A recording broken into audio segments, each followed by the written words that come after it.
Night one of the WWE Draft has taken place. It is now completed, and we got some very minor changes. We're going to go ahead and jump right into that as soon as we get started. But first and foremost, I want to introduce my co-host, the brand new SmackDown co-host that I got here, Robin Lundberg. Robin, what's up, man? I'm probably the best draft pick, in recent times. You're the biggest change so far. Yeah, that's certainly the biggest brand change. Not exactly like I tweeted out, like didn't need a neck brace to keep up with the changes in this one.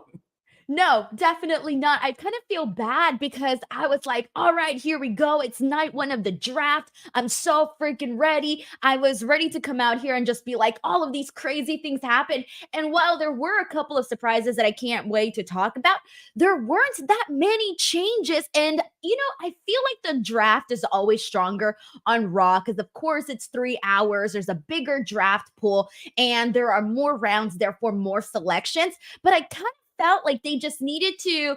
I just personally felt like a lot of the roster sort of stayed the same a little bit. I mean, it's not a feeling. It's a matter of fact, right? The vast majority of the roster stayed the same. The only things that, like, notably off the top of my head, obviously the Carmelo Hayes thing, which led to the Cody Rhodes match. That was the first, like, oh, this is cool. This is interesting.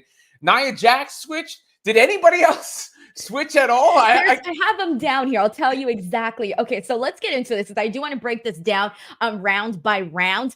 So let's break it down round by round just to make it a little bit spicy. We're going to spice up the draft for you guys here. That's what we're going to do today, Robin. So round one, SmackDown drafted Bianca Belair as their first pick, and the second surprise, which was the first surprise, was their second pick in an NXT call-up, which was Carmelo Hayes. So let's start there. How did you feel about Bianca being the first person for SmackDown and then the Carmelo Hayes call-up? Well, I like the Carmelo Hayes call-up because it was a surprise. Obviously, it's an elevation. Obviously, it also set up the main event of tonight's SmackDown. And then, of course, I like Bianca Belair being the top pick just from a gravitas standpoint. We've talked about this a lot and how big the women's division feels. And, for one of the women to be number one pick, Roman Reigns withdraws himself, which was a cool little wrinkle, I thought, before it started as well. But that is part of the emphasis and the, gravity that they have put on the women's division and what it means to be somebody like Bianca Belair.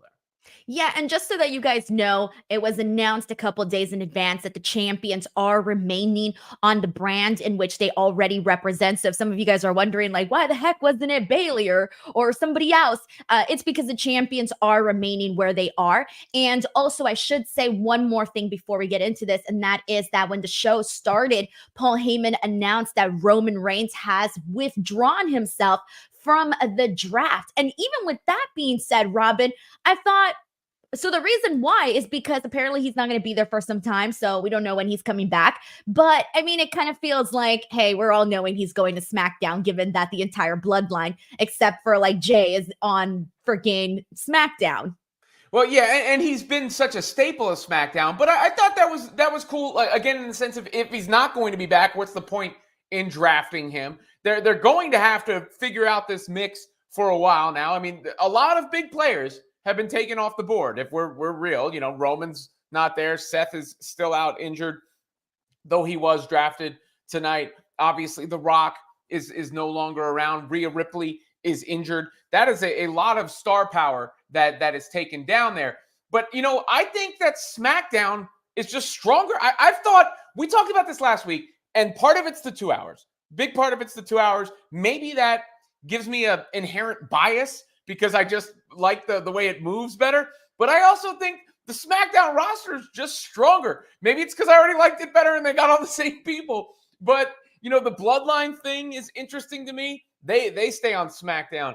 LA Knight, I like to say his catchphrases around the house. He stays on SmackDown. You got Bianca, like you just mentioned, on SmackDown. I just feel like Randy Orton on SmackDown. I just feel like SmackDown is a lot stronger. The only negative was I was watching it with my oldest son, Raj, who, is now watching SmackDown religiously with me, especially because I'm doing this. he doesn't get the chance to see Raw, right? Like all the time because it ends later and it's a school night and whatnot. And he loves Jey Uso. So when Jey Uso went with the second pick, I glanced over at him and I could see the disappointment on his face. And I was like, you wanted him to go to SmackDown, didn't you? I love that though, Robin, because like when you're a kid and you're watching the draft, basically whoever your favorite wrestler is, like that's the person where you're like, okay, I can't wait to see where this person goes because that's the show that, I'm going to be watching. And I remember that gutted. It's been such a long time since I've had that feeling. So, being a kid and remembering those feelings, that's freaking awesome that he still has that, that he can say, damn it, like he can actually have some emotion in this draft. Well, he plays the 2K game and he does the GM mode a lot more than he does anything else. So there's a lot of drafting going on in our household. But he's very astute to the game too. It didn't wind up this way, but when Nia Jax came out and attacked Bayley, he was like fatal 4-way at Backlash. So. I love that. That is so freaking cute. I think there's more changes going on in his GM mode than they probably went on here. But I do want to spend some time on the Carmelo Hayes thing because first of all, like that was my pick that I thought was going to be like the biggest surprise. And so I was very happy that it happened right away, that Carmelo Hayes was called up during this. And the reason why, so there was a couple of things that I loved in this. So first of all, I love that the second he came out, there was whoop that trick chance, excuse me, because of his whole feud with Trick Williams. And I was like, hell yeah. When something that happens on NXT resonates and crosses over to the main roster, like that within itself is pretty huge. But the fact that he went out there and he challenged Cody freaking Rhodes, like what? The fact that that even happened and that we ended up getting this match, to me, kind of just showed that they really do have a lot of faith in Carmelo Hayes, And the match itself was fine. Of course, Carmelo Hayes wasn't going to win, but it really did. It made things feel like a big deal. Twofold. I mean, one, the position in which he was drafted. They could have drafted him and it would have been like, oh, okay, Carmelo Hayes is there. They drafted him right off the top of the thing, basically. And then, yeah, he comes out and has that little showdown with Cody that set up the main event, which was a nice touch, again, and a nice level of elevation, because he didn't just show up to SmackDown and challenge Karrion Kross. No offense to Karrion Kross. I liked his little promo tonight, but he was the first one I could pull up in my head as a reference point versus going up against, Cody Rhodes, who's now got the strap. Yeah, man. Oh, and speaking of Jey Uso and your son being a fan, I'm going to be real with you guys. I was not expecting Jey Uso to be the first draft pick for Raw.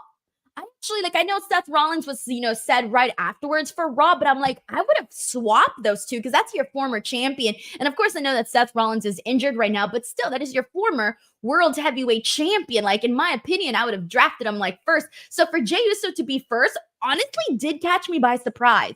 But you hear the crowd every time, right? I mean, Triple H had to acknowledge it. He's like, eat. That is a real thing. And with all those other people absent, and especially if Seth's out for a minute, and we don't know exactly what role he'll play when he comes back, you needed a babyface over there. With Cody now, SmackDown is stacked.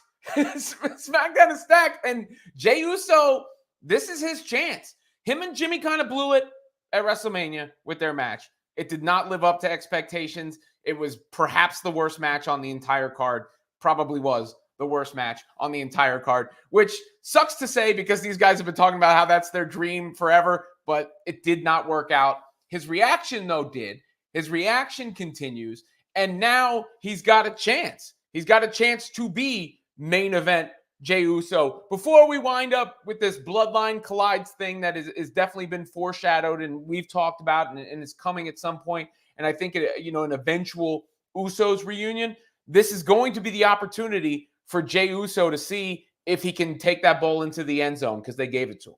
Really, no, but you bring up a good point because that has been, the nickname that he's garnered, yet we haven't actually, while we've seen him in some main events, he hasn't had like that big crowning moment. So I feel like even them just announcing him as the first pick was, of course, a surprise, but it might just be foreshadowing the plans that they might have for him over on the Raw side of things, right? So I'm hoping that that's what it is, because if not, I was a little surprised by this. But that was the first round. The second round draft picks, we had SmackDown draft Randy as well as Nia Jax. So Nia Jax was one of the the changes because she was over on Raw and now she's moving over to SmackDown. And then for Raw, we had Braun Breaker and Liv Morgan. So here's my big gripe on this, Robin, and I'm going to start with this right away here. My big gripe here was that freaking, what's his face? Nick Aldis.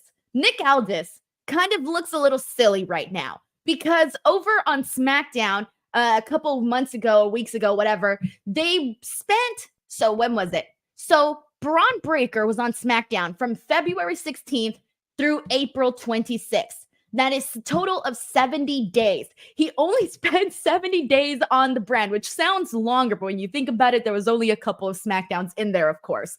But with that being said, they spent weeks between Raw and SmackDown, both GMs arguing and begging and doing everything they could to get Braun Breaker onto their brand, Robin. And I'm thinking to myself, okay, if you worked this hard as a GM to get this guy on your brand, and not only that, but he's been squashing and killing everybody each and every single week, why the hell did you wait so long to draft them and keep them on your show? Like, if anybody would have made sense to stay on a show, it was Braun Breaker to SmackDown. So I kind of felt that they made SmackDown look a little dumb in this by not drafting Braun Breaker right away. But at the same time, at least it was a change. At least it was a surprise.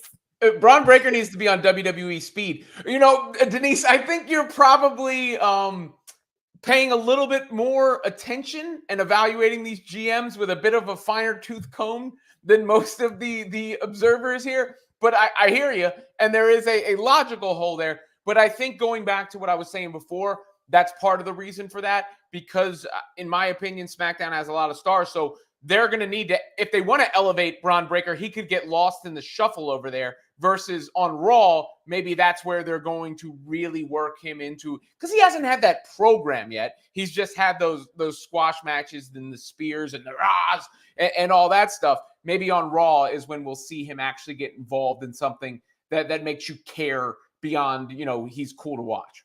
And he did have one of those squash matches today against Cedric Alexander. And this one was pretty cool because Cedric was like in the middle of the, like he was ready to like hit, you know, to hit his move, right? He's like mid-air there. And then freaking Braun Breaker just comes in and spears the living life out of him. I thought that was really freaking cool. And we'll talk more about what kind of happened there, but that was sort of for the second round. That was the big one. Nia Jax also made her mark by attacking Bayley.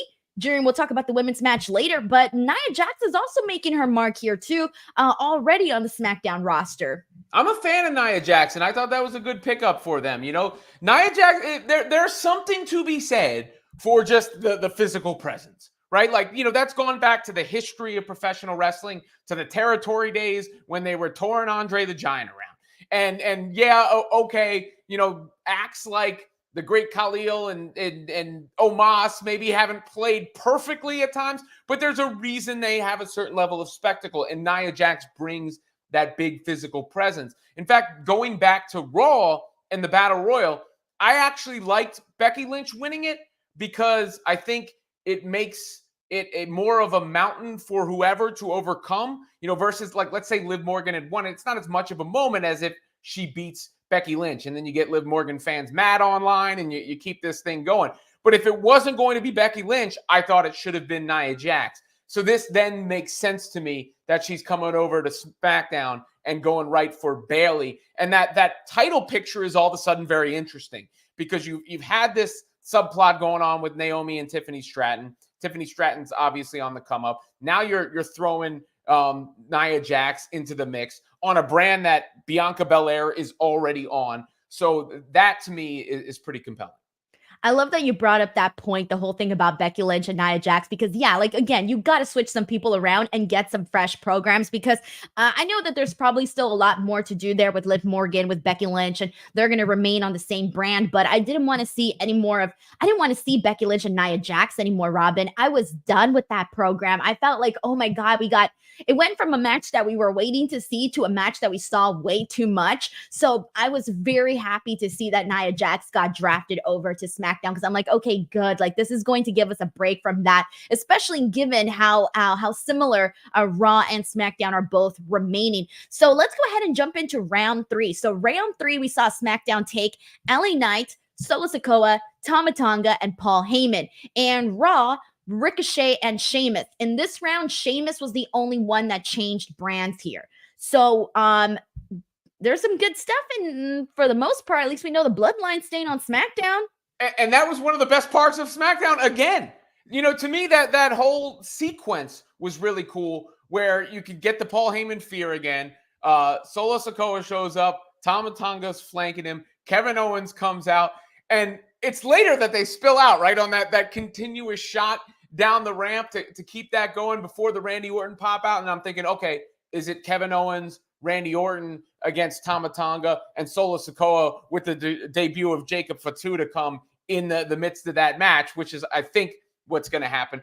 But the Bloodline, I don't know how many different ways to say it. It remains just as, somehow it's still compelling. And Solo Sikoa he's killing it. He's killing it. Credit to Solo Sikoa. The gloves, the all black, the stare, the delivery. I didn't know he was capable of it. Maybe, did he just learn it? Was he waiting? Did he get his Jedi lessons at some point? His Bloodline Jedi lessons? I don't know what happened, but he has answered the bell.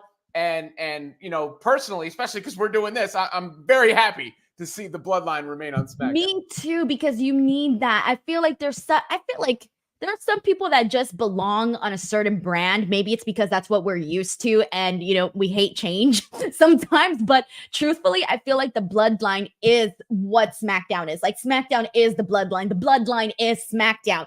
And so those just feel too intertwined together that at this point it would kind of be weird seeing it over on Raw. But let's be honest, if we did see the Bloodline get drafted over to Raw, it would have been a huge surprise, because again, we connect SmackDown with the Bloodline and the Bloodline with SmackDown so freaking often.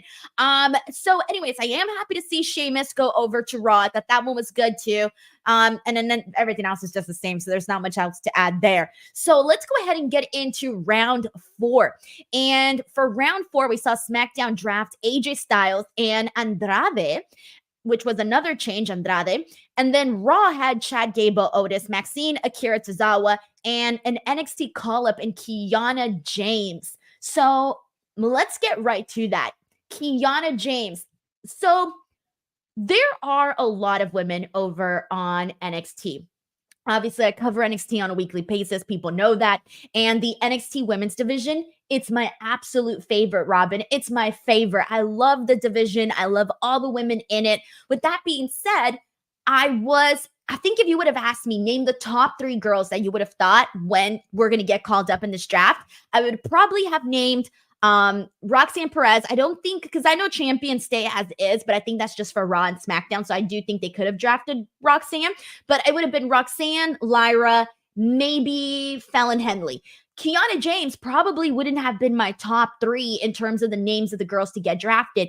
But when she did get drafted, I was so happy, because I do feel like Kiana, the best thing about her is that from the very beginning, she has gotten her character down. Like, she got the character work so fast. I feel like there are some people that struggle with that, right? Like, there's some people that are just stronger on the wrestling side, and there are some people that are stronger on the character side, and the ones that are blessed are strong on both.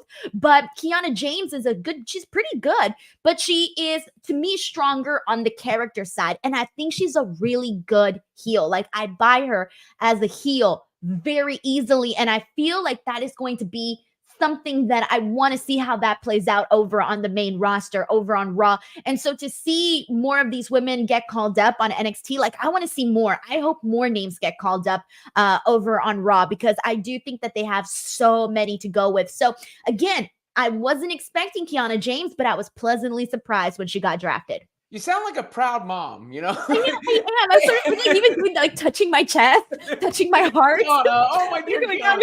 But wait till Roxanne gets called up. I might shed a little tear. But that shows you that what they've done with NXT is really working, right? Because that was the impetus for it. That was the origin story for NXT, to be the developmental brand, to get you attached to the stars before they get called up to the main roster.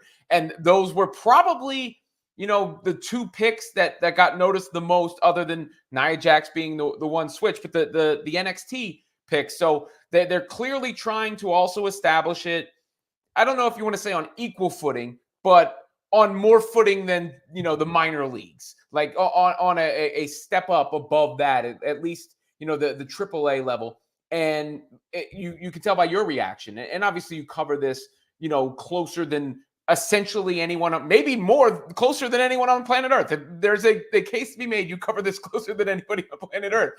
And as far as your reaction, I think that's exactly what you're trying to get from the fan base in the broad sense. And then once you narrow in to or I guess not even the broad sense, in the more focused sense, and then in the broad sense, when she does get on that brand, you're trying to attract the new fans.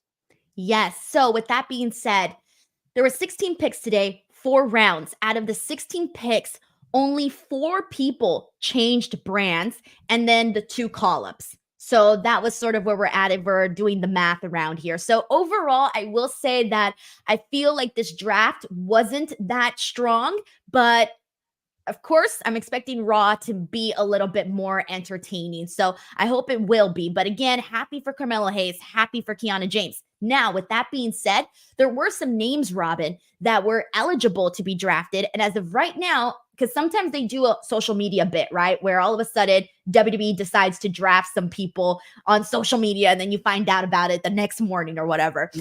So as of right now, I haven't seen anything just yet, but there were some people that were eligible that had not been drafted just yet. And those people are Ivar, Shayna, Alba Fire, Isla Dawn, Zoe Stark, the OC were some of those names. Any of these surprise you? Like, hey, I would have freaking gone with them right away or something.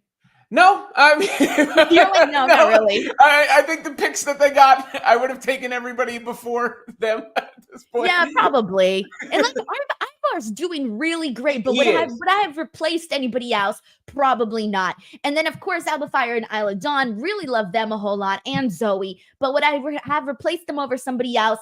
No. The OC, I feel bad, but it's very obvious that they do not really care about the OC at all. So there you go. That was the 4 rounds of the draft. Now, we do got some super chats in here, so I want to get people's thoughts into all of this. And if you guys have any questions or anything that we didn't bring up that you want to bring up, let's get to it. So first and foremost, thank you so much to Sheldon Jackson for gifting 5 DWO memberships, keeping the streak alive. We got Steven here who says, I'm away from Texas and in state of Indiana at the moment. I got to show some love. It's not many shakeups as I thought tonight. Happy for Trick and Kiana. Thank you so much, Steven. And yeah, we're pretty much on the same boat. We got Ice-T he here who says, Carlito in the hallway with a trash bin. It was Carlito all along. Now that's sensational security cam footage. The security cam footage thing, it's going to be a bit for like the rest of our wrestling fandom lives, you know? Yeah, no doubt about it. Nobody feared for their life though. I mean, maybe except for Dragon Lee. I actually like that though. I liked almost everything about that. Because one, Carlito did a great job acting. Like it was like, no, that wasn't. He was gonna try to pull ran out of the ring. Yeah. When he ran out of the ring, that shit was hilarious because he had the, oh my god, I just got caught stealing. I gotta go run. But first, he was gonna try to pull like, don't believe what you just saw. That kind of thing. No, it wasn't me cheating on you when you walked in. That was something else. So optical illusion. But Carlito needed a change. It hasn't ever since he came out in the Bad Bunny match, it hasn't been the same for him. He hasn't captured that same energy. So he needed that shake up. The boat hasn't been rocked. He's not rocking the boat around here so far. And the one thing that I loved about this, and this was something that I did not forget, and people that have watched my SmackDown review for a long time know this, is that my favorite thing about this, so how this all worked out, by the way, for this particular story, was that we had Rey Mysterio and Dragon Lee defeat Angel, and I guess, by the way, they changed Umberto's name to just Berto. He's no longer Umberto. Like, what? I guess it was too complicated to say. Who knows? Well, anyways, they defeated them. But after this, Santos came out and basically revealed the camera footage that Carlito was the one behind the attack of Dragon Lee. Okay. So when Carlito bounces, whatever. My favorite thing about this, Robin, was that when Crown Jewel happened last year, when it was that match between Rey Mysterio and Logan Paul, and Santos Escobar was the one that left the brass knuckles there that Logan Paul ended up using and ended up costing Rey Mysterio his match. The one that snitched on Santos when that happened was freaking Carlito. So to me, this was revenge snitching because Santos then reveals that he was the one who attacked Dragon Lee. So I love this. I'm like, I don't even know if they did that on purpose, but I'm happy that this was revenge snitching. And now Dragon Lee can return with Cry Me a River written on his mask. You never know. Hey, you never know. Maybe you could put it in Spanish. How do you say it in Spanish? So it'd be how do you say river in Spanish? Actually, I don't know how to say river in Spanish. Puede something? Wait, hold on. I've never used river in Spanish. Rio. Oh yeah, Rio. Duh. Llórame un río. It'd be llórame un río. Cry me a river. Yo hablo español un poco. It's not too bad, honestly. It's not too bad. I don't know why I just forgot Rio. So I used to basically talk Spanish every day when I lived with my grandparents, but now that, I moved out, I don't get to flex my Spanish muscle as much as I used to before. So I got a little rusty. All right. So Simon Renshaw here, who's been a member of the DWO for 14 months, says the draft felt underwhelming. I agree, my friends. It was not that, sensational was not. John Black says, congrats to the University of Tennessee's volunteers own EST of WWE, Bianca Belair. The mayor of Knox County, Kane, and I are proud GBO. Proud of Bianca as well, man. We got Kevin Zwicker here who says, hey guys, Ray is the worst friend picker ever. Yeah, at some point he's the problem. Rey Mysterio is the problem. We gotta admit it. His son is alienated from him. You got all this going on. Maybe there's something we don't know about Mr. Mysterio. So many years. And this is always happening to Ray. I think he needs to, you know how they say like some people are really good at reading other people? Mm-hmm. Rey Mysterio is not that person. It's sort of ironic because I feel like Rey Mysterio, like by a Q rating, might be the most universally beloved wrestler of all time. Like, have you ever met anybody who's like, no, I don't like Rey Mysterio. I'm not rocking with Rey Mysterio. Like, if you hate Rey Mysterio, you're the problem. Yeah, but everybody he's ever encountered in the world, within the confines of the business, has turned on him. Yes, exactly. I guess that's the rounding bit now. Malcolm Kobe says, Bianca being the number one solidifies that she's the company's number one woman. I love that, actually. But you have to also think of the champions, right? Because to me, if you're going to say who's the number one woman in WWE, I would say it's Becky Lynch. It's Rhea Ripley. Oh, you would say it's Rhea Ripley. Oh, yeah. I don't even think it's I would go with Becky Lynch. No, I think Rhea Ripley, as a whole. As a whole. Roman Reigns, Cody Rhodes, and Rhea Ripley are the three biggest stars in the company. You think Rhea Ripley is right now a bigger star than Becky Lynch? I do. Yeah. Really? I think to me, it's like I think she's more popular right now in terms of like the interest because Becky Lynch has been getting like a lot of hate lately, which I don't think she's warranted any of that hate, by the way. I think it just happens sometimes when people are constantly at the top. I mean, it happened to Charlotte Flair. Now it's happening to Becky Lynch. At some point, it'll probably happen down the line to Rhea Ripley. Who the hell knows, right? But I feel like because of everything that Becky Lynch has been able to do, like not just in WWE, like all of her accolades, but also with like outside of the company, like she's doing all of these appearances. She wrote a book.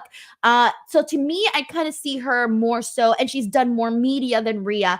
So because of all of those like outside factors, that's why I still see Becky Lynch as like the creme de la creme at the top right now for the women, again, because she's been it, seen it, been there, done that. She has more accolades, don't get me wrong. And Becky Lynch is as close to a Stone Cold Steve Austin as the women's division has had, with the man, phenomenon that took place. And she's on the Mount Rushmore of women's wrestlers of all time in the argument for the GOAT, I think, alongside Charlotte Flair and Trish Stratus and Lita and great ladies like that. So she's right there in that mix. But at this moment in time, and some of the hate she's getting, by the way, Liv Morgan fans love to cry online. It's kind of endearing and annoying at the same time. But when you look at Rhea Ripley, she is a super duper star. First of all, any content I post about her always picks me up subscribers. People are like, he's putting Rhea on our timeline. Yeah, subscribe. Bookmark. Them bookmarks for reals. But when you're just talking about like right now, Rhea Ripley is I think she crushes everybody. I think she's bigger than Becky. I think she's bigger than Bianca. I think she's bigger than Charlotte. I think she is the biggest female star in the company. And as on almost at the same level, if not on par with Cody and to a lesser degree Roman. So who would you say is second then to Rhea? Right now, probably Bianca. Interesting. With Jade on the cup. By the way, you used the term ooh la la last week. There was an ooh la la moment upon the entry of Bianca and Jade. Did you notice, and to everybody here, did you guys notice the camera work for that segment, by the way, when we saw the Kabuki Warriors confront Bianca and Jade? Oh, that's when Kevin Owens came back out, right? Yes, that was not that camera work. The other camera work. You noticed it, right? I certainly noticed that. Really, the cinematography is what I would, I really want to applaud that. I'm just saying, like it was the line producing, all that was great. Maybe I don't know. I highly doubt we're reading too much into that. But I'm thinking to myself, okay, you have already two angles that you can go with, right? You can go from the stage looking to the ring and from the ring to the stage, right? And that would have gotten the shot of both of them. Instead, they did the back shot of Bianca and Jade. And I'm going to leave it at that, ladies and gentlemen. Just I'm not even going to repeat what you said, but there were Bianca and Jade. Yeah, there was three, I guess it's one word, like, if you're technical terms, if you're saying the camera back shot, is that one or two words? Yes. Two back shots. We technically got two back shots. Yeah. There's a lot of people who would like to run that back shot. But it was hard not to notice. It was definitely hard not to notice. Like, even I noticed, and I don't usually notice this stuff, but I've been paying more attention. I've been trying to be more cognizant of that, because the last time that that they had Bianca and Jade out there, it was the thing of like, everybody was texting me, right? Like, all my male friends were texting me. And I tend to have more male friends. It just happens that way because of the business that I'm in. And so everybody was like, oh my God, did you see that? Did you see that? And I'm like, why would you send me that? Like, why would you think that I would see that, So I was like, I don't know what you guys think of me, but so I'm like, you know what? I'm going to be more aware of that. And I don't know if it was because I was being more aware of that I actually noticed that shot today. Well, Jade is she just has this aura. I mean, I can't even, it's every time she steps in, and they know it, they realize it, and putting her with, Bianca is really smart. I think we touched on this last week. They need it to be slow build, and like the slow pans of the camera. They need to be a slow build before they eventually blow up and feud. But I think Jade is good. It's Rhea, and if you're telling me who I think is going to be on that level next, I think it's going to be Jade. Interesting. Yeah, but I do think that Bianca, like, to me, like, if you're asking me right now who my favorite woman on, going back to Malcolm Kobe's tweet, if you're going to ask me right now who my favorite female wrestler is on the whole company of WWE, it's Bianca for me. Like, Bianca to me is number one. And I just think that, I don't know, I really love Bianca. So she's number one for me in terms of my favorite women's wrestler at the moment. But in terms of who I recognize as the biggest star in the company for the women, it's still Becky Lynch for me. So you're putting Rhea Ripley third? No, not in terms of like the face of the company. I would put Becky for sure at number one. And then I would put Rhea at number two. In terms of in-ring wise, I put Bianca number one. I don't know who I would put number two, actually. That one's sort of debatable for me. I'm maybe Bailey or Charlotte, because I really like both of them a whole lot in-ring wise. And I would put them on that list. And then there's I don't know, like, I'm out here categorizing everything. I'm not going to get into all of that, but you know what I mean, though. So that's where I'm at. All right, we got Sheldon Jackson here, who says, look at Swerve setting the example of world champs competing on TV, wins world title on a Sunday and competes that Wednesday on TV. Cody and Priest win world titles and don't compete on TV for almost a month. Well, see, and that was happening a lot, though, in AEW as well. Like, we got very few matches for Samoa Joe as champion. Remember when MJF was champion? We got kind of, well, we technically got a lot of more tag team matches for MJF, I feel.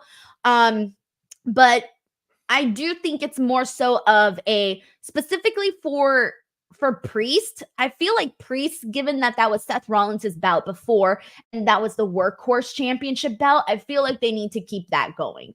Well, and also though, you have to take into account the circumstances, right? Because in the case of Damian Priest, you had the Rhea Ripley thing happen with her injury, which all of a sudden puts him in a different plane, and you have to decide exactly how you're going to deal with the ramifications and the ripple effects of stuff like that. And then there's also something to be said for making the championship defenses matter. They matter more if they're a little bit more infrequent. You don't want them to never happen. But I mean, I'll use the Cody Rhodes AJ Styles match as an example. I think most wrestling fans are looking forward to the match itself, but I don't think anybody has the outcome in doubt, just like you didn't have the outcome in doubt with Carmelo Hayes. So if you overdo the number of matches you wind up having and the outcome is never in doubt as to what's going to happen, what is that actually accomplishing from a storyline and a drama and a narrative purpose? Right. And I think also for me, like the big difference is like there's a lot of differences between AEW and WWE and how they present their championships, because I feel like I see WWE is trying to present more of their stars. They try to present their champions, as at these larger than life stars, right? And so they sort of keep things rare for them, right? It was different for Seth Rollins. That was a whole different story there. He was just a different kind of a champion. And so I feel like that's what they tried to do. And then over on AEW, I don't know, it's different. I feel like it's been a little bit different for each champion. Every champion, there's been some that have been going out there. Like, look at Jon Moxley. God, that guy wrestled like a ton of matches when he was champion. And then we didn't get as many for Samoa Joe, but maybe because it was his championship reign was smaller. But so we're 1 week in and Swerve's already wrestling. So that's good. I do like that. And I'm pretty sure they're going to keep that going. Well, that's also a difference in presentation between Yes. AEW and WWE and some of, the fans that they appeal to. And that's okay. One of the things, AEW has always based itself and its appeal on like work rate and appealing to the wrestling fan. And they've also tried to present themselves as more of a sports centric product. Like if you go back and you watch the I'm always dyslexic trying to say his name, Danielson. Brian Danielson. Yeah. Brian Danielson, Daniel Bryan. and Will Ospreay match. I felt like I was watching an MMA or a boxing match, listening to the commentary on that match. And that's part of AEW's presentation, and that's part of what they appeal to. Now, sometimes they're not always as consistent, and you see the complaints, why is Mercedes Moné getting a title shot when she just showed up? We all know why. That's more of a WWE star power thing. And then they're trying to work in the WWE style angles, which you saw as they ended Dynamite the other night. But WWE has always presented itself in more of, they get the wrestling in, but I don't want to use the term sports entertainment because that's sort of taboo, especially on the internet. But in a sense, it's just packaged a little bit differently. It's the same thing packaged a little bit differently. And with WWE, a lot of the storytelling, a lot of the production, a lot of the spectacle and all that takes precedence to just let's have these people in a match every week. Right, exactly. The presentation there is different. We got Steven here who says, Carmelo, blasted Eastern time zone. Oh, thank you. This was for his previous super chat. Thank you so much, Steven. We got Jana here who says, do you think they'll do something with Nia Jax and the Bloodline? I know fans have talked about this possibility before. Definitely a possibility. It would be new for Nia Jax. I think it would be sort of, it would be a little bit more refreshing, but at the same time, it could work. It could work because I feel like Nia Jax, she's not, the fans love to boo Nia Jax, right? She's not that popular with the fans. So it can work, especially given that right now the Bloodline, they're a heel faction. They're a heel faction. That's what they've been. So I don't think either party needs it right now. I thought what they did with Nia Jax worked tonight. I mean, it felt fresh and new. To see her come out, even though she's done the same thing on Raw, right? Like she's come out and attacked somebody, whether it was Rhea Ripley or Becky Lynch. It's the same script, but because you saw her do it to Bayley, it felt fresh and different. So I like that, and we already know the Bloodline have another one waiting in the wings. It's just a matter of when they spring that on us. So for me, I'm keeping them separate as of right now. I see people saying Nia. I disagree with the people who say Nia is horrible. I don't care what anybody says. I think she's gotten better for one. And two, again, this is part of it. It's not all about, is she having a 5-star match every week? When you see Nia Jax come out and throw somebody into the pole, you believe that Nia Jax came out and threw somebody into the pole. I get what you're saying. I feel because I'm more so on yes, she's definitely improved, but I'm just not that big of a fan. Like, I haven't had that win me over moment, And so for me, it's like, okay, if she were to join the Bloodline, sure. Would it be like my thing? Would I jump up and join? Probably not. But I'm like, I guess maybe it'll bring some interest. But then at the same time, I'm like, I love the Bloodline so much. Do I want to see Nia Jax in it? Kind of a no. So it's like, yeah, it would be different and it might make things sort of interesting on her end of things. But then part of me is like, would I personally want to see it? The answer is no. That's okay. we differ on this. It's not about me. We don't necessarily differ on the Bloodline, but we might differ on our opinion on Nia Jax a little bit, and that's perfectly fine. I would actually prefer it. Like, I would love to see. I don't even know, but for me, it's just. I think like you said, the Bloodline is sort of fine doing their things. I don't think anyone's sitting here going, we must need Nia Jax in the Bloodline, Yeah, I hadn't even really thought of it. I mean, to be honest. I really had it until Jana brought it up right now. Yeah. And then how does the Bloodline, could Naomi be in the Bloodline If you were to say who would you prefer, Naomi or Nia Jax, I would say Naomi 1,000 times. Bloodline-in-law? Yeah. Yeah, I was like, that counts. You married in the family. You're a part of the Bloodline now. It's how it works, right? You married, you're in. Rock and Roman aren't related anyway. There you go. Sheldon Jackson sends in a generous super chat saying, April 2024 has seen so many title changes in pro wrestling. The World Heavyweight Championship, World and WWE Tag, WWE, IC, NXT, NXT Tag, NXT Women's, Ring of Honor World, TBS, AEW World, IWGP World, New Japan Strong Tag, New Japan Strong TV title. Damn. Bro, I couldn't even decipher all those belts right now. I just heard belt. Straps I on love straps on straps. Yeah. I know, literally.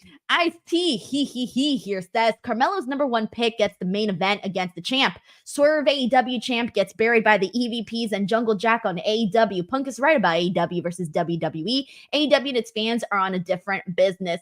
Like, I know it's funny to me because, like, to me, I think there were some people that were already sort of complaining about some of the booking that there was with Swerve, but I think they've got some, it's 1 week. It's literally been 1 week since he became champion. So for me, it's still too early to judge that. And I saw it more as a positive with Sheldon saying that, he's out there and already week 1, he's wrestling against Kyle Fletcher. And what was a really fun match, and minus the audio issues, I had a great time with the in-ring portion of it all. Yeah, where he was positioned, I think people are being ridiculous about that. If you want to make a complaint about it, I think, it's a matter of time before Ospreay wins it from the reading of the tea leaves. So I think that could be your complaint.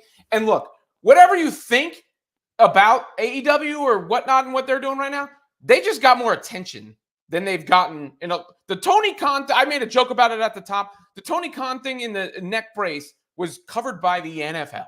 The NFL, people forget probably how much of a monster the NFL is, but the NFL puts all the other sports leagues as bugs on its windshield. When you look at the television ratings and whatever, so for AEW to get that look on national TV, have it talked about it in lead up to the NFL draft, Tony Khan in the neck brace in the NFL draft. Now, what he said today, you could, that's going to stir things up. And it's hard to then say, you got to love all wrestling and don't be tribalistic when you go out and say the stuff that he said. But as far as garnering attention, whether you loved it, attention has been garnered. Yes. It was effective in that regard.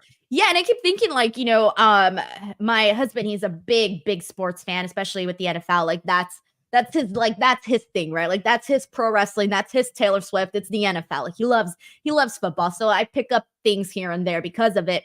But he was telling me how, like, what was it? I think he said like 50 something million people tuned in for last year's draft. I don't know what the rating was for this year, but I'm thinking to myself, like, shit, like all those millions and millions of people literally just heard about AEW yesterday. Like, that's nuts. It's You know? probably the most attention they've ever gotten. I mean, I think Yeah. CM Punk's debut there, was a huge moment because of where he was in wrestling history. And then, but just from the casual, let me put it this way.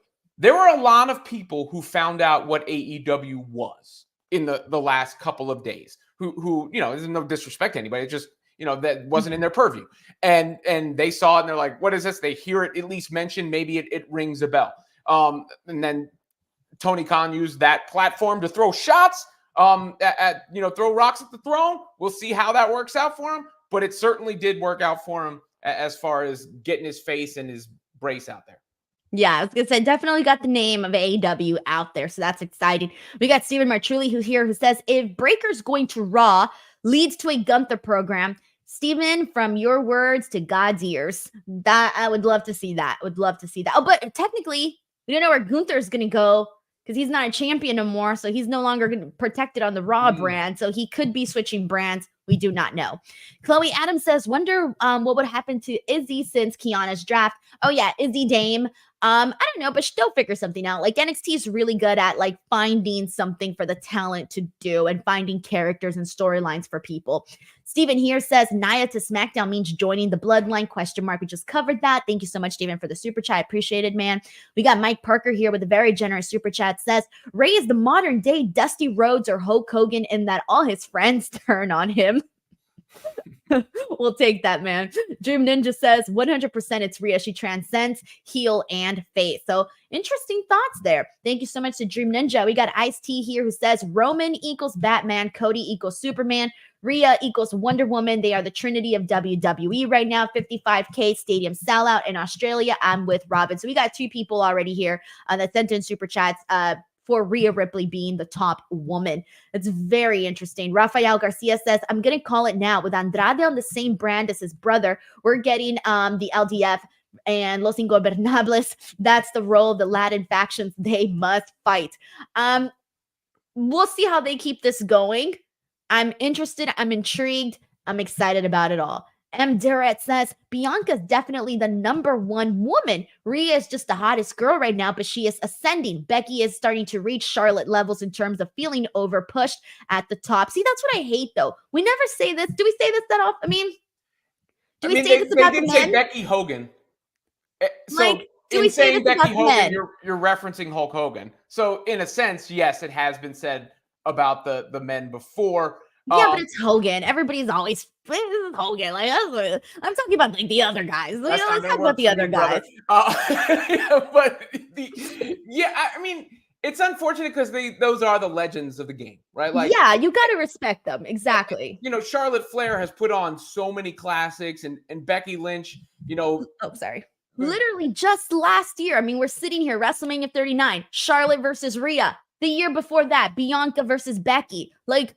These girls are working their asses off, man. Like, I don't understand. Like, I didn't like the hate for Charlotte when it happened, and I don't like it for Becky either. Like, I'm not here for any of that because they have worked their asses off, man. So, I don't know. It's interesting. Maybe Roman got it a little bit from people who said, but Roman was different. Roman's situation was also of like the thing of everyone just like really loved to boot him. They hated him because he was Vince's guy, and everyone knew he was Vince's guy. So people like hated that. John Cena got it. John Cena also got it. But see, think about this though. What about recent guys? Recent names. Roman's the closest I can think of, but I think you're right. It wasn't quite it wasn't ever like go away kind of deal. I feel like it's just that I don't know what it is. But we're in agreement. We can argue over the semantics and the differences in the comparisons. Right. I'm in agreement with the general sentiment that Becky Lynch has done too much for even going to NXT and doing what she did. Like, people are forgetting that right there, man. That respect just happened, right? Like, so she does not deserve to be disrespected like this. Also, you got to remember the Rhea Ripley thing was unplanned. Rhea Ripley beat Becky Lynch at WrestleMania. She was supposed to continue her championship reign. Who knew when it was actually going to end? They had to pivot on the fly. And I maintain that giving it to Becky Lynch was the right decision. I would have given it to Becky or Nia Jax, but the logic for giving it to Becky Lynch is very sound. One, she's dependable. Two, she didn't need a moment, right? So her winning the Battle Royal was like, okay, there's another championship for Becky Lynch versus some of the other women. If they had won the Battle Royal, yeah, they would have won the championship, but it wouldn't have felt like a moment. Now they can go beat Becky Lynch and it feels like a moment because of who they Right, beat. because she's Becky Lynch. Exactly. So, like, that's why people are like, okay, like, I get it. Like, oh, yeah, Becky Lynch, you don't want to see her at the champion again. But, like, that is a champion that if someone like a Liv Morgan defeats Becky Lynch or whoever, it's going to be like, oh, shit, what a big deal. For example, when Rhea Ripley defeated Becky Lynch at WrestleMania, it was a big deal because of who she defeated, and that it was Becky Lynch. So, for me, anyways, I think sometimes people forget like you can love more than one person is what I'm saying. Like you can love Rhea and you can love all these other people that are on top and also like respect the people at the top. So anyways, there's been a lot more hate for Becky and I'm just not here for it. I'm not here for it. We got Ice-T here who says 636K viewers for the Tony Khan Driver AEW show. You can only go up from the all-time lowest Dynamite rating. You AEW fans are right. All-time low ratings on ticket sales could get worse. Could they? Question mark. So also AEW definitely expected the slow rating for this particular week with everything going on in the world of sports. Robin, you're the sports guy. Like, tell us what the hell, everything that they were going up against. Well, obviously you had the, NBA playoffs that's going on right now. We'll see how the NFL draft affects SmackDown and the like. The reason this gets brought up though, I think it's a couple of reasons because you could go back and look at since WrestleMania, some of the WWE numbers have gone down a little bit. I believe they're up year over year, and I believe they're still doing very well in the demo. But it's not talked about the same way because of the discourse that's been created around AEW and in the internet wrestling community and everything. But I think the impetus for hyper-focusing on the ratings for AEW comes with showing that footage. Because that footage was shown, and everybody then was like, how big did it pop their number? Was it going to hold? And people are watching it with a microscope and the like. The real thing that matters for AEW, one is they're a new company, relatively speaking, and considering that, they've done very well. But their media rights deal is what's going to tell the story. When they sign that media rights deal or not, or whatever it works out, that's going to give us an indication of where exactly they are and what foothold they have in the industry. But they seem to have generally, this was an abnormally low number. They generally have seemed to hit that consistent like 800,000, I think, every week or right around that number for a while now. But I think, when you do bring attention to it like that, and with the CM Punk thing, and then Tony Khan saying the kind of stuff that he gets, you rile up people. So then they go to try and dunk on you. And that's why you see the comment. Right. So it's like, it's more of, they're under this magnifying glass is basically what it is. So it's almost like sometimes like, I think, when I see the arguments, right, people sort of disregard certain things, but again, because they are under that magnifying glass, because again, that tribalism is so, it's out there, it's alive and well. And I did want to say one more thing, and now I just completely forgot what I wanted to say, but, and it was a really good show on Wednesday, by the way. I should add that. It was a good show, minus the audio issues. It was a great show.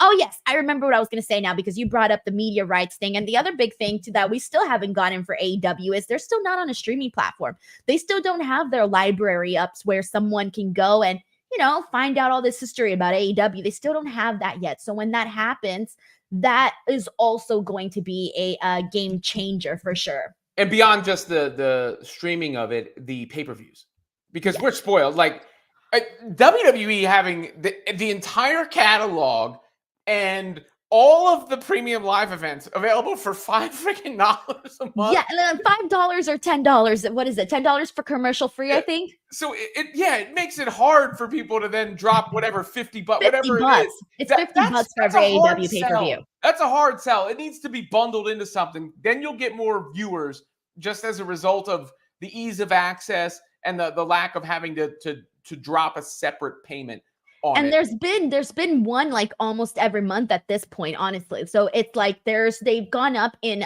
pay-per-views, but we're still shelling out $50 every time.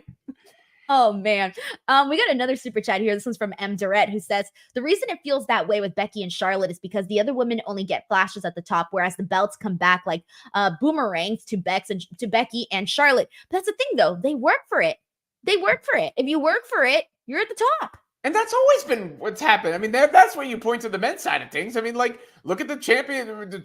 How many times has Randy Orton won? How many times has Roman Reigns won? How many times has John Cena won? How many times did Hulk Hogan win? How many, so on and so forth. I mean, that's just the nature of the business. The most effective, the biggest sellers, the ones, thank you for the house, as they say, right? Like, those are the people that are going to get the reins and going to get put into the prominent programs. And there's a reason, you talked about sports.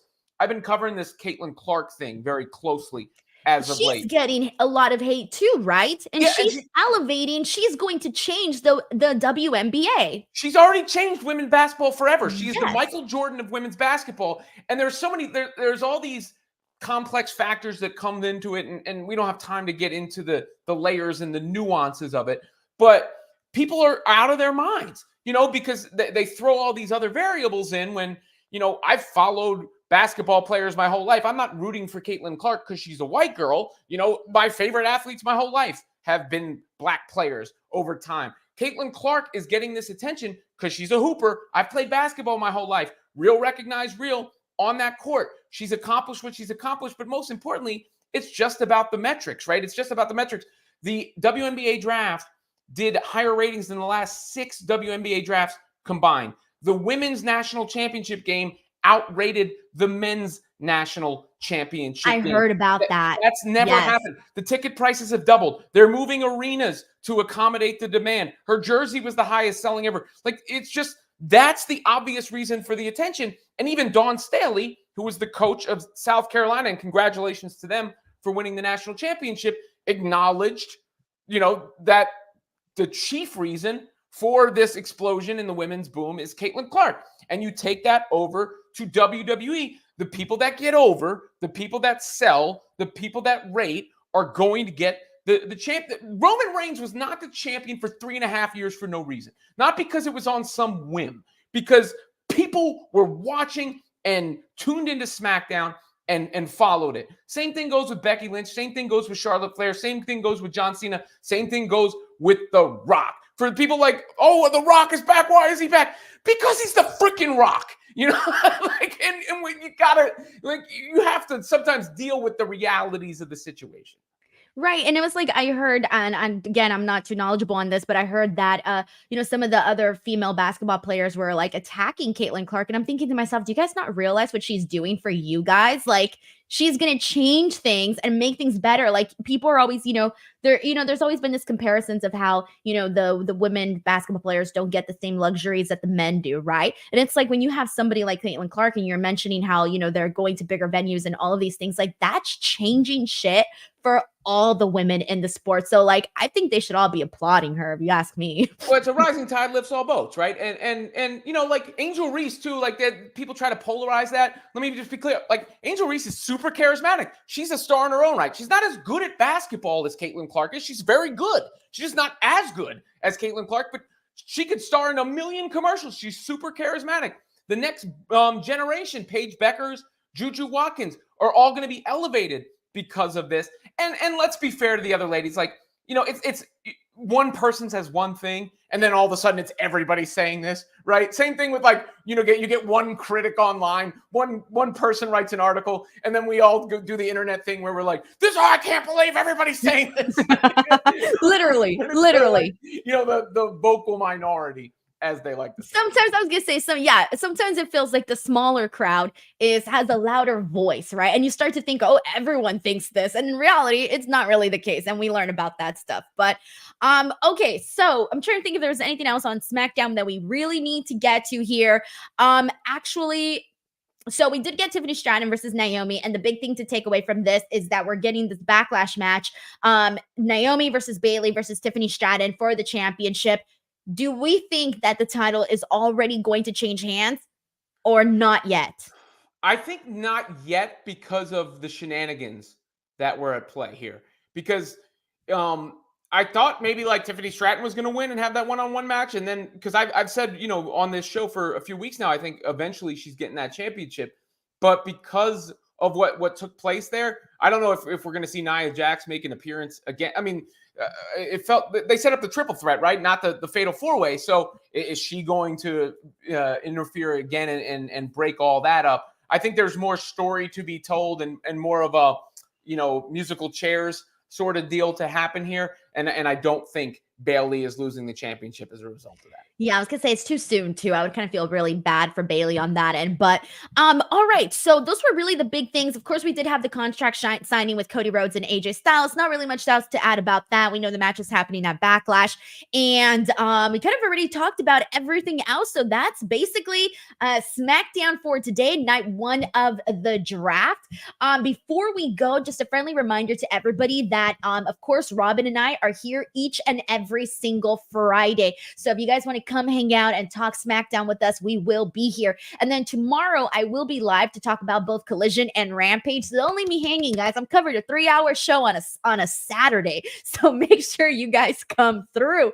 And then on top of that, if you guys want to learn more about NXT, I'm live every Tuesday breaking that stuff down. And then Wednesdays, I'm here with Righteous Reg, where we talk about Dynamite, a very popular show. So make sure you guys tune in for that.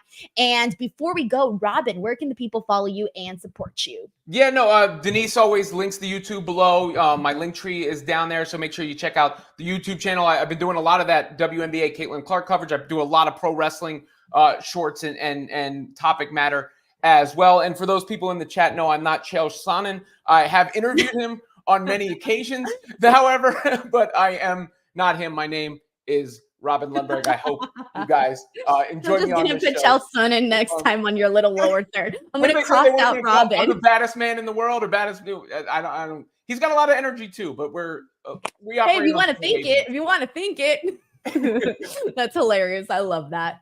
Oh yeah, so sorry, you were saying you guys can go check out all of Robin's stuff in the description box below. Yeah, I'm the best. And Denisha Lane says new draft picks. Did they announce stuff on social media?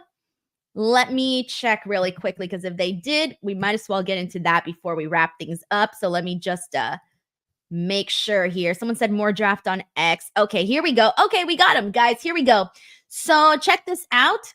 We have gotten Cedric Alexander and Nashante the Adonis are going over to SmackDown.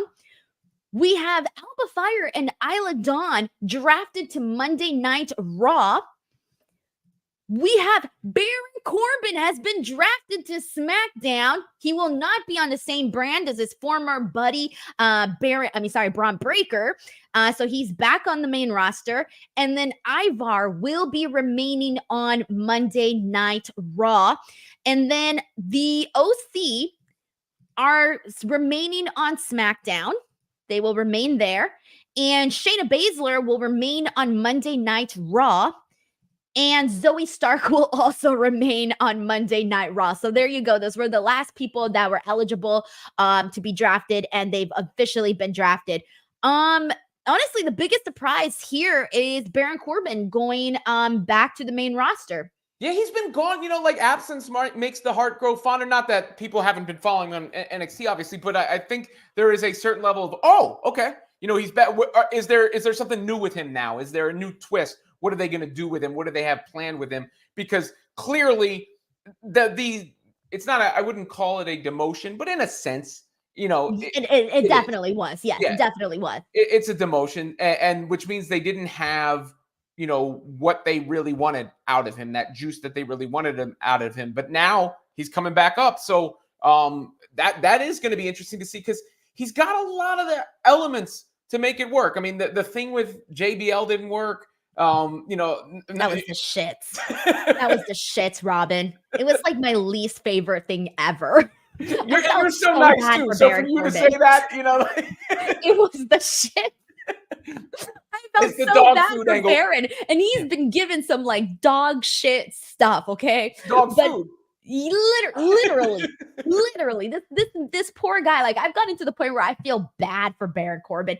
And over on the NXT side, things legitimately picked up for him. Like, him and Braun Breaker actually became this lovable duo of just bros who are, I don't know, broy. I don't even know how to describe that. Whatever. And so, like, Baron Corbin, like, this is the first time where we're not going to see Baron Corbin under what Vince McMahon wants Baron Corbin to be. So that is exciting. I hope that Baron Corbin finally gets an opportunity to be something cool on the main roster instead of people going, Baron Corbin, damn, instant go away heat. Yeah, he doesn't deserve that. And we've talked about this, but WWE has gotten most things right, in my opinion. In my opinion, they bat 90%. 90% of what they do has worked over the last couple of years. So they, the benefit of the doubt is not just given; it is earned. They have earned the benefit of the doubt, in my mind, at least the creative people and what they're doing on the episodic television and on the PLEs. And so with that, I have faith that whatever they have planned in Baron Corbin could click. I see somebody saying JGR for life. Corbin can have a great feud with LA Knight. That is the kind of thing. Yeah, I mean, I could see that happen. So I gotta tell you, I'm also excited about seeing Alba Fire and Isla Dawn over on the Raw side. I think that they can be a great tag team. They already got the characters down. I'm excited for them. And then everybody else is the same. So it is what it is. But there you go. So that was our show, ladies and gentlemen. Thank you so much to Denisha and to everybody here that was letting us know that there was new pics on social media. Because I feel like you always miss those, man. Like if you're not living on social media, you're gonna miss some stuff. So I'm very happy that we got to get that in here on the show before we wrap things. Alrighty, everyone. But that is it. Thank you guys so much, as always, for your support, for tuning in.